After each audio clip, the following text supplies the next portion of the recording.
One of my first educational games was Oregon Trail. I learned about death, failure, dysentery, trading, and travel. I learned more from that game than any history book. What drives us to continue to play and learn some games while others are left untouched? Here are the 10 factors to consider when incorporating gaming into interactive media. Tie in learning goals with game achievement to make learning meaningful. When a goal is reached, there should be a reward such as leveling up, added features, and special bonuses to keep learners enticed and want to play more. When games do not have goals and rewards, students can easily get bored and lose the motivation to continue. Games need to be well designed, organized, and easy to use. Incorporate hints or a walkthrough of how to play. Games that are disorganized, unclear, and just plain ugly can cause cognitive overload. Freedom to fail is important in order to gain success. Ever died in a game? We kept trying until we mastered that level.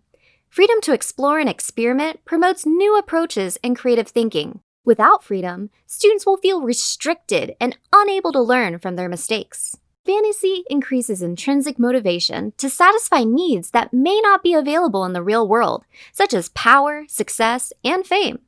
Fantasy allows learners to play outside their identity. Without fantasy, learners cannot explore other possibilities. A clear narrative immerses learners into a unique world they can escape to. Storytelling should be considered before creating the design.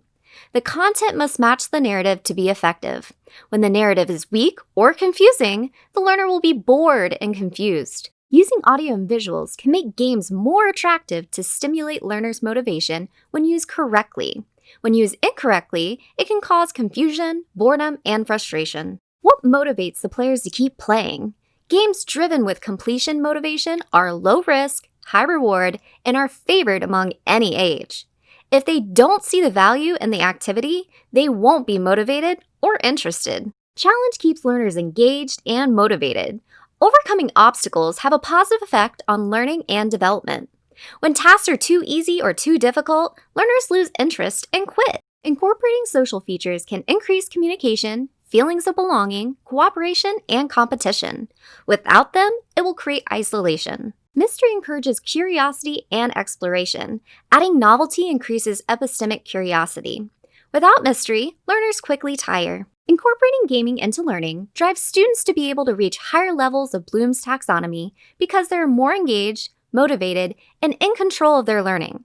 By keeping these 10 factors in mind, you'll be able to create more engaging and effective interactive media. This is Sue Lee, and thank you for listening.